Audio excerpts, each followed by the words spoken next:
How did war communism control the Soviet economy and daily life? Imagine a country in chaos, fighting a civil war, and needing to stay alive. That was the situation in Russia after the Russian Revolution. The Bolsheviks needed quick ways to keep everything running. They introduced war communism to do just that. This policy aimed to keep the Soviet Union afloat during a very tough time. It was a set of strict rules that controlled almost every part of life and the economy. First, the government took over all factories, workshops, and farms. They called this nationalization. No private business was allowed anymore. The government wanted to run everything directly. The main body overseeing this was the Supreme Council of the National Economy.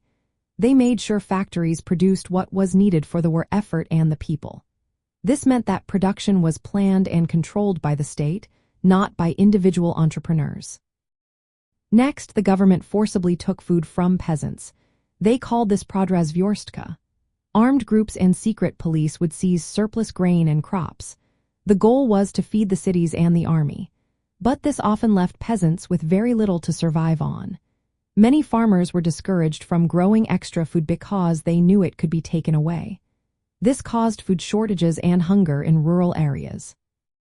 The Bolsheviks also banned private trade and markets. They wanted to eliminate capitalism and create a planned economy. Shops and markets were shut down, and all trade had to be controlled by the state.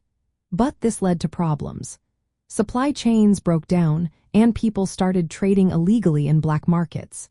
People needed goods, but they couldn't get them through official channels. Because of hyperinflation, the government stopped using money as a way to buy and sell goods. Instead, they introduced rationing and payment in kind. People received food and goods based on ration cards. This was meant to make sure everyone got what they needed, but it also meant daily life was very controlled. People had to line up for supplies and relying on government-issued ration cards for basic needs. Labor was also militarized. Workers had to follow strict rules, and the government could force them to work. Strikes and absenteeism were punished harshly.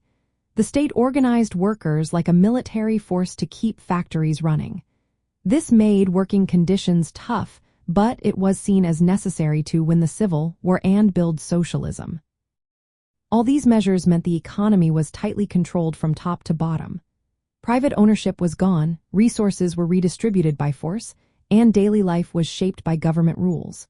People in the cities and countryside felt the impact.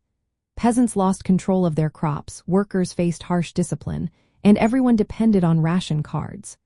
War communism was meant to save the revolution, but it also caused hardship, famine, and unrest. It was a bold, radical step to create a socialist society during a time of crisis.